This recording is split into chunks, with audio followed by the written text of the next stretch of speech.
Assalamualaikum warahmatullahi wabarakatuh. Halo, kembali lagi bersama saya Nurhalisa di Bincang-Bincang Santai Nurfal TV. Kali ini kita telah bersama Bapak Yasir Husain selaku Wakil Kepala Madrasah Bidang Kurikulum Madrasah Alia Pondok Pesantren Nurul Falah Borongganjing Bulukumba. Assalamualaikum Pak. Waalaikumsalam. Gimana nih kabarnya? Alhamdulillah baik dan masih semangat ya. Kalau masih semangat, silahkan memperkenalkan diri dulu Pak, beserta latar belakang pendidikannya. Baik, Assalamualaikum warahmatullahi wabarakatuh. Nama saya Yasir Husain. Saya sebagai Wakil Kepala Madrasah Bidang Kurikulum di Madrasah Alia Pondok Pesantren Nurul Falah Borongganjing Bulukumba. Selain itu saya juga sebagai guru mengajar mata pelajaran bahasa Inggris dan ada pelajaran tambahan seni budaya. Latar pendidikan saya, terakhir saya menyelesaikan pendidikan di Universitas Islam Negeri Alauddin Makassar di Fakultas Tarbiyah dan mengambil jurusan pendidikan bahasa Inggris. Oh gitu ya Pak. Oke, langsung saja Pak. Silahkan Bapak menceritakan sedikit mengenai Madrasah Alia Pondok Pesantren Nurul Falah Borongganjing Bulukumba. MAPP Nurul Falah Borongganjing adalah madrasah seperti madrasah pada umumnya. Yang membedakan mungkin letak geografisnya ya. Kita di sini terletak di pedesaan, ada yang menyebutnya pelosok.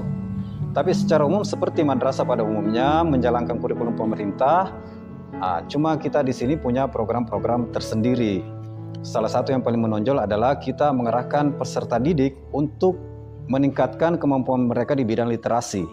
Dan dengan itu kita membentuk beberapa ekstrakurikuler untuk mendukung program yang telah kita canangkan, yaitu program literasi ini. Salah satu yang paling menonjol dan sejalan dengan tujuan literasi ini adalah kita bentuk komunitas penulis muda. Ya, ini diperuntukkan untuk peserta didik yang memiliki bakat di bidang penulisan. Nah, Bapak tadi mengatakan ada komunitas penulis muda ya, Pak? Jadi apa sih tujuan Bapak membentuk organisasi ini?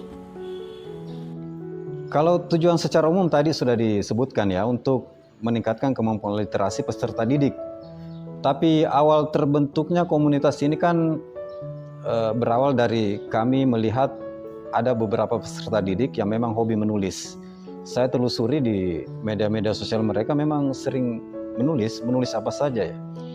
Dan kalau dibiarkan begini saja, walaupun itu sudah menjadi bakat tapi tidak diarahkan, tidak akan tersalurkan dengan baik juga. Makanya kita bentuk wadah untuk menghimpun seluruh peserta didik yang memang betul-betul ingin mengembangkan bakat mereka di dunia kepenulisan ke dalam KPM ini. Jadi di KPM itu nantinya kita membuat program-program untuk mengarahkan peserta didik, mengarahkan tulisan-tulisan mereka, memberikan pengetahuan-pengetahuan tentang jenis-jenis tulisan dan yang menyangkut masalah literasi secara umum. Kan ini udah ada organisasi KPM ya Pak. Terus adakah organisasi-organisasi lain yang ada di MA Nurul Falah? Ya itu tadi. Ada beberapa organisasi ekstrakurikuler yang kita bentuk memang untuk mencapai tujuan utama dari Madrasah MAPP Nurul Falah ini, yaitu pengembangan literasi.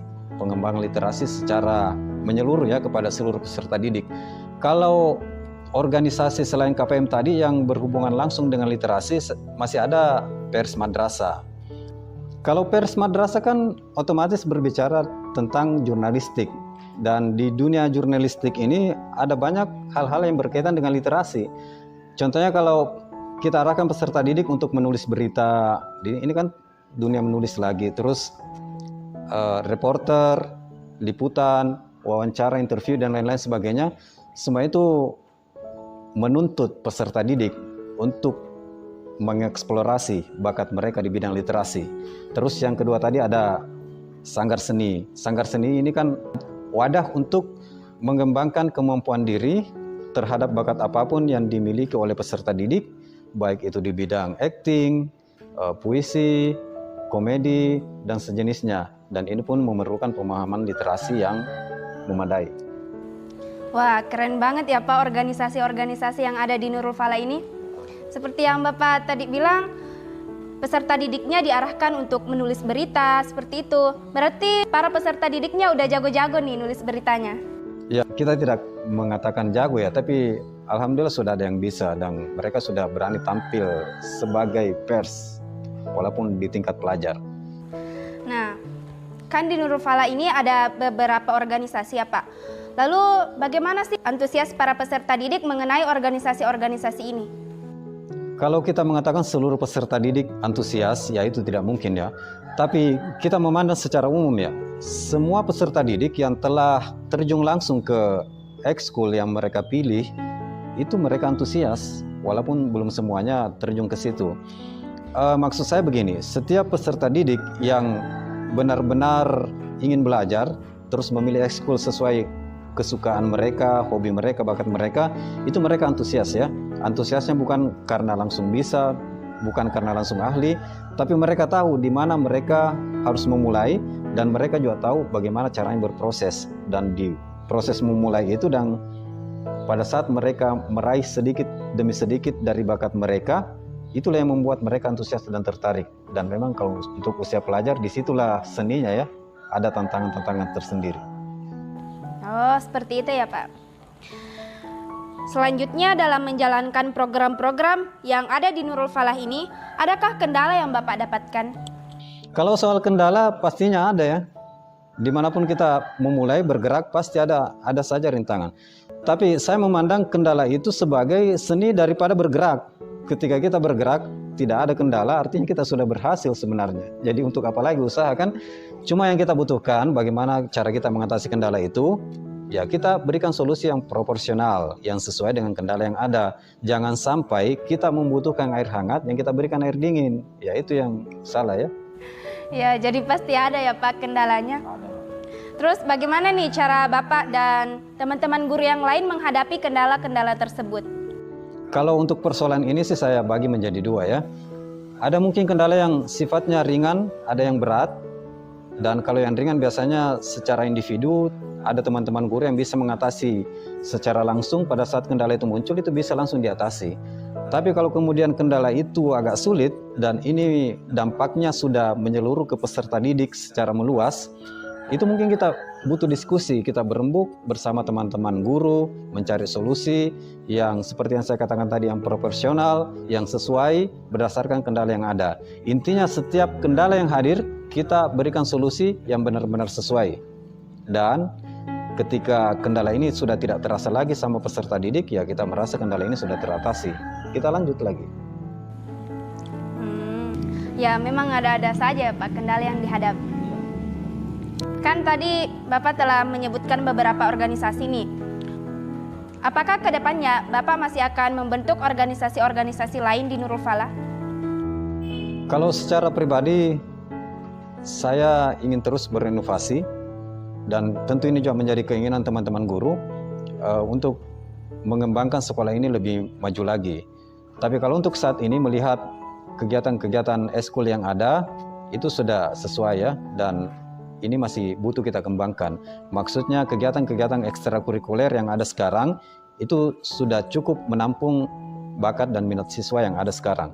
Nah, cuma nanti pada saat setelah penerimaan siswa baru atau peserta didik baru, kita melihat lagi, adakah bakat-bakat baru yang muncul, adakah minat-minat baru yang muncul, atau kebiasaan-kebiasaan baru yang muncul dari peserta didik yang baru ini. Karena bagaimanapun era semakin berkembang, teknologi juga semakin berkembang. Selama ini kita mengenal 4G, sekarang sudah masuk 5G. Sementara peserta didik zaman sekarang itu terjunnya ke situ, ke dunia-dunia digital. Ya kalau kita menemukan nanti ada hal-hal baru, ya kita buat lagi school baru. Tapi saya perkirakan tidak jauh-jauh dari dunia digital. Jadi ini tergantung minat para siswanya saja ya Pak? Ya tergantung, kita menyesuaikan dengan peserta didik. Oh ya Pak, kan di Nurul Falah sendiri ini kan sudah ada beberapa penulis muda yang telah menerbitkan bukunya secara nasional. Katanya nih ada hubungannya dengan Bapak yang penulis. Nah, gimana nih Bapak menanggapi pertanyaan ini? Kalau menghubungkan apa saja sebenarnya bisa dihubungkan ya. Kalau peserta didiknya penulis, terus gurunya juga penulis, memang berhubungan. Tapi kalau berbicara masalah pengembangan, berbicara masalah pendidikan, saya kira itu tidak serta-merta ya. Saya seorang penulis, tiba-tiba siswa saya juga otomatis jadi penulis, bukan seperti itu. Maksudnya dalam mendidik, di MAPP Nurul Falah itu kita mendidik secara bersama. Jadi ini kalaupun ada peserta didik yang berhasil menjadi penulis, itu karena kerjasama seluruh guru-guru, teman-teman guru dan pembina yang ada di sini. Kenapa saya mengatakan begitu? Karena menulis itu tidak jauh dengan yang namanya wawasan. Sementara wawasan seorang peserta didik itu tidak ditentukan oleh satu orang saja. Saya kira para peserta didik ini mengembangkan wawasan mereka dari guru-guru mereka. Secara kan guru-guru memiliki disiplin ilmu masing-masing. Jadi peserta didik menerima berbagai disiplin ilmu, kemudian itulah yang dikembangkan, ditulis, dan lain-lain sebagainya. Saya secara pribadi cuma mengarahkan saja bahwa kalian bisa menulis dan tulislah apa yang kalian pelajari dari guru-guru kalian selama di MAPP Nurul Falah ini. Gitu.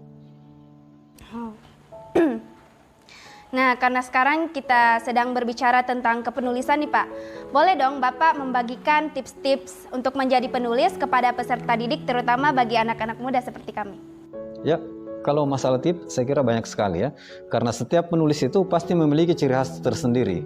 Tapi kalau secara pribadi saya diminta bagaimana cara menulis, bagaimana cara memulai, saya cuma ingin berbagi sedikit pengalaman. Saya memulai menulis itu di media sosial ya, seperti yang kalian geluti kebanyakan ya di media sosial, di Facebook. Saya sebutnya di Facebook. Saya memulai dengan menulis quote-quote singkat, kutipan-kutipan singkat, dan itu banyak yang merespon. Bukan mengejar like ya, memang banyak yang merespon, menanggapi dengan positif. Dari situ saya semakin termotivasi untuk mengembangkan tulisan saya yang tadi pendek sekali menjadi lebih panjang lagi dan lebih meluas lagi. Terus saya juga tambah dengan membaca buku atau membaca artikel-artikel yang ada di internet. Kemudian saya terus menulis konsisten setiap hari dan pada akhirnya saya tidak sadar bahwa tulisan saya sudah semakin banyak. Di situ saya berpikir baik nih kalau disatukan kemudian dijadikan buku. Saya kemudian mengirim seluruh tulisan-tulisan saya itu dalam sebuah naskah ke sebuah penerbit dan diterima sama penerbit. Berhasil diterbitkan. Ini bukan menceritakan saya secara khusus ya, tapi saya ingin memberikan gambaran saya saja yang seusia ini bisa melakukan itu. Ya, saya kira para remaja sekarang tentu lebih bisa lagi dari itu ya, karena para remaja sekarang sangat lekat dengan smartphone, sangat lekat dengan media-media sosial, dan mereka lebih gaul tentang hal-hal itu. Kalau para remaja bergerak ingin memulai seperti itu, saya kira hasilnya akan lebih baik daripada apa yang kami telah peroleh. Ya, jadi intinya untuk menjadi seorang penulis kita harus konsisten ya Pak. Konsisten. Nah, pertanyaan terakhir nih Pak. Apa harapan Bapak untuk MAPP Nurul Falah dan seluruh peserta didik dimanapun berada? Ya, yang pertama dulu MAPP Nurul Falah. Saya secara pribadi, saya ingin MAPP Nurul Falah ini suatu saat menjadi madrasah yang berstandar internasional, di mana setiap mata pelajaran disampaikan dengan berbahasa asing. Bukan berarti kita tidak mencintai Indonesia, tidak nasionalis, tapi ini untuk membuktikan, menunjukkan bahwa Indonesia itu bisa mendikte, bisa mengetahui setiap komunikasi, termasuk komunikasi yang berstandar internasional. Ya, itu cita-cita saya secara pribadi. Dan saya yakin teman-teman guru juga ingin mengarah ke sana ya. Bagaimanapun kita ingin MAPP Nurul Falah ini semakin berkembang, banyak inovasi dengan program-program baru, berbeda, dan tentunya lebih disenangi oleh peserta didik.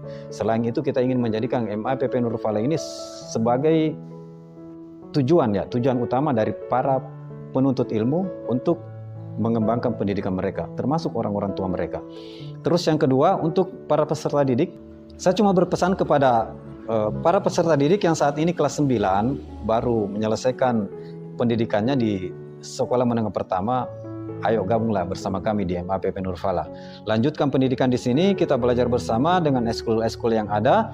Kita kembangkan bakat dan minat bersama, dan insya Allah kami bisa berkata kalian tidak akan rugi. Masya Allah, mulia dan keren banget ya Pak cita-cita Pak. Nggak terasa ya Pak, kita telah berada di penghujung acara.